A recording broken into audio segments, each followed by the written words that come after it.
안녕하십니까. 까만 책 216쪽 세포막의 구조와 기능. 이번 영상은 조금 길이가 길 것 같아요.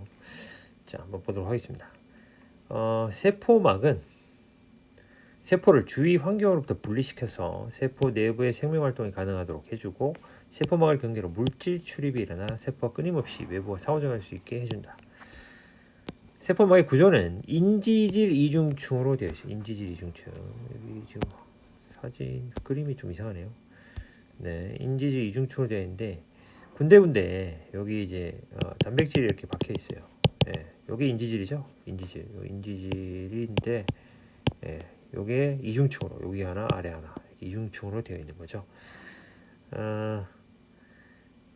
인지질은 물과 잘 섞이는 친수성, 물과 섞이지 않은 소수성 꼴이다. 그래서 요 부분이 이제 친수성 부분이고, 친수성, 그다음에 요거 꼬리 부분, 여기 소수성 부분입니다.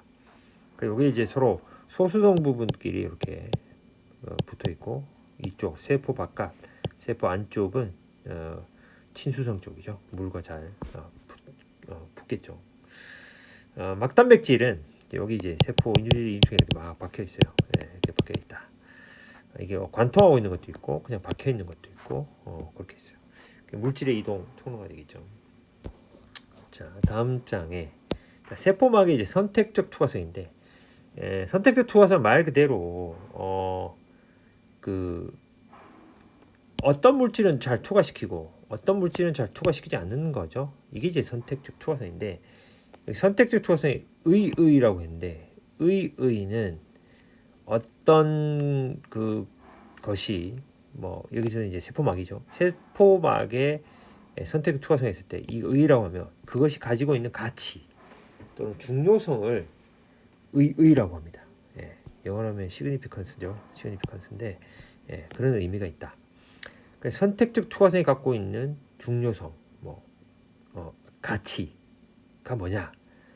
외부에서 필요한 영양분을 받아들이죠. 포도당이죠. 포도당. 세포가 이제 살기 위해서는 에너지가 필요하잖아요. 그 에너지는 이제 포도당을 받고, 또 산소도 물질제사를 하려면, 마이토콘드리아에서 물질제사를 하면 산소와 포도당을 받아들여 갖고 와야 되겠죠. 그 다음에 그렇게 하면 이제 이산화탄소와 물 같은 노폐물이 생기죠. 그럼 어떻게 해야 돼요? 내보내야 되겠죠. 그래서 이런 세포 내외로의 물질 출입을 조절한다.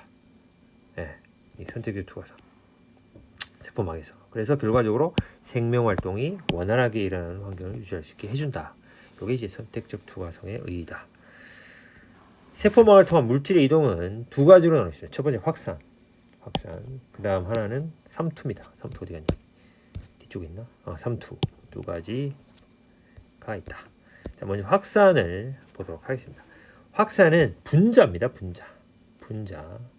이 분자가 스스로 운동을 해서 농도가 높은 쪽에서 농도 낮은 쪽으로, 고농도에서 저농도로 이 분자가 이동하는 거예요. 이게 확산이다. 언제까지 이동하냐? 농도가 일정해질 때까지.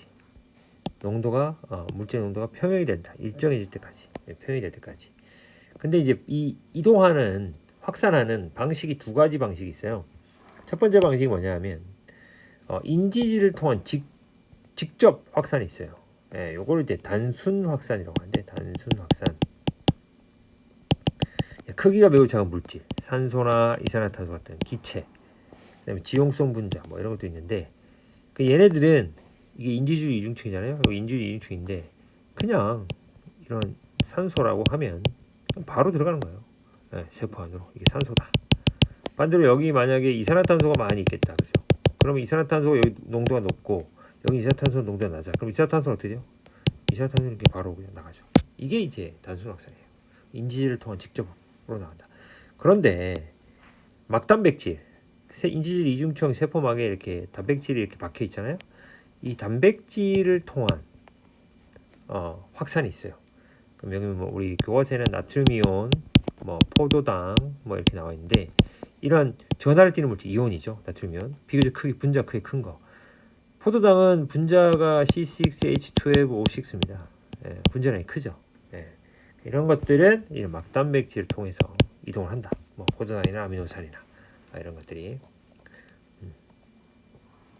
요거는 촉진 확산이라고 합니다.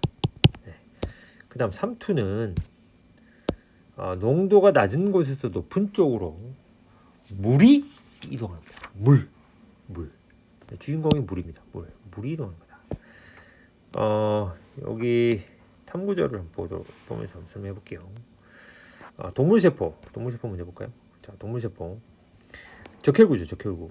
적혈구인데 여기 그림이 좀 이상하게 이게 그림이 좀 이렇게 잘 안 나왔네요. 네. 등장액, 저장액, 고장액 이렇게 나왔는데 등장액은 세포 안이나 밖이나 농도가 같아요. 그래서 세포 안이나 밖이나 농도 같다. 그러면은 들어가는 물의 양이나 나오는 물의 양이 일정합니다. 그러면 세포의 크기의 변화가 부피 변화가 없겠지.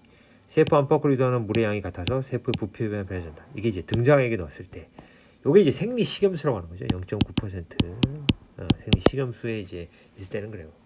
그런데 이제 저장액에 넣어. 저장액은 이제 증류수죠. 세포 안보다 농도가 낮은 경우에 세포 안의 농도가 더 진하다 이 말이야. 그러면 세포 안에서 밖으로 나오는 물도 있고 밖에서 안으로 들어오는 물도 있을 건데 어느 물이 더 많이 들어가냐면 바깥에서 안쪽으로 훨씬 물이 많이 들어갑니다. 네. 물이 이동하는 거죠. 이게 삼투 현상인데 저농도에서 여기가 이제 바깥쪽이 저농도잖아요. 저농도고 안쪽이 여기가 고농도잖아요. 저농도에서 고농도로 물이 이동하는 현상이죠. 이게 삼투다. 네. 고장액은 세포 안보다 농도가 바깥이 높아. 그걸 고장액이라고 합니다. 그러면 어떤 일이 생기냐면 들어가는 물의 양은 적어요. 바깥에서 안쪽으로 적어요. 근데 세포 안에서 밖으로 나오는 물의 양이 되게 많아. 그러니까 이 적혈구가 어떻게 돼요? 적혈구가 짜부라든다. 네, 쪼그라든다. 안에서 물이 빠져나오고. 여기 저장해 넣을 때는 바깥에서 안쪽으로 물이 많이 들어가니까 심지어 어떻게 돼요? 터져버렸다. 이걸 용혈 현상이랍니다. 터진다. 네. 이건 쪼그라든다.